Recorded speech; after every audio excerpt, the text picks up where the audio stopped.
Freedom Togo Mouvement de Libération Nationale. Communiqué de presse N-10. Paris, le 7 janvier 2025. Diffusion immédiate. Chers compatriotes, le 13 janvier 1963, date tragique, où Sylvanus Olympio, premier président de la République togolaise, a été lâchement et froidement assassiné, est une date gravée dans nos mémoires comme une cicatrice indélébile. Cet acte odieux et barbare a brisé l'élan de notre indépendance et ouvert la voie à un régime dictatorial aujourd'hui soixantenaire et qui continue d'asservir notre peuple et notre nation. À chaque anniversaire de ce crime ignoble, les Togolais savent que les auteurs de cette imposture et leurs héritiers s'adonnent à des cérémonies d'envoûtement et des rituels sacrificiels sataniques, visant à maintenir notre pays sous la chape de plomb de leur domination.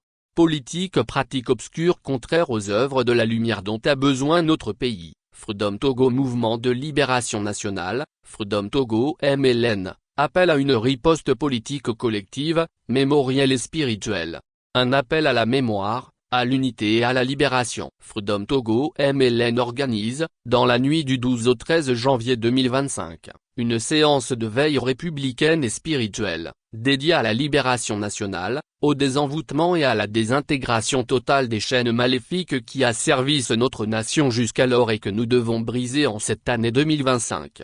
Par conséquent, Freedom Togo MLN exhorte toutes les Togolaises et tous les Togolais de l'intérieur du pays comme de la diaspora, rassemblés et unis à l'image d'un seul homme, à 1. Participer aux diverses activités commémoratives proposées et organisées par les forces démocratiques de l'opposition, pèlerinages, gestes mémoriaux et spirituels, manifestations citoyennes ou tout autre acte symbolique marquant le rejet de l'imposture, de la dictature, de l'oppression et de leurs auteurs.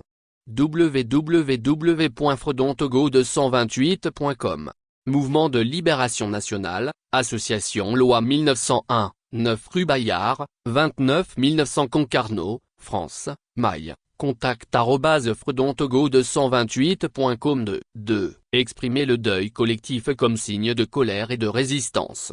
Ce 13 janvier 2025, s'habiller en noir ou porter une casquette ou un brassard noir ou utiliser tout autre signe conforme à nos cultures pour affirmer, dans l'unité, la colère et la résistance individuelle et collective.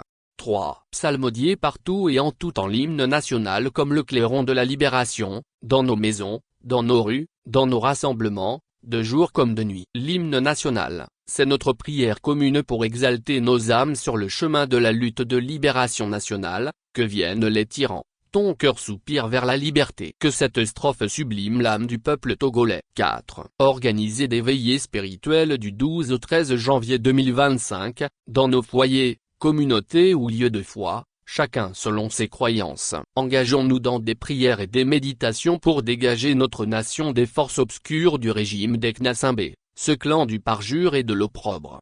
Chers compatriotes, la nuit a été longue, mais le jour n'est-il pas venu? Ensemble, dans la mémoire et l'unité, entrons dans une résistance irréductible totale. Brisons les chaînes de la traîtrise et de la servitude afin de bâtir un Togo nouveau, uni, libre, juste, prospère et souverain. Fait à Paris, le 7 janvier 2024. Le président de Freedom Togo MLN, Kofi Amenian,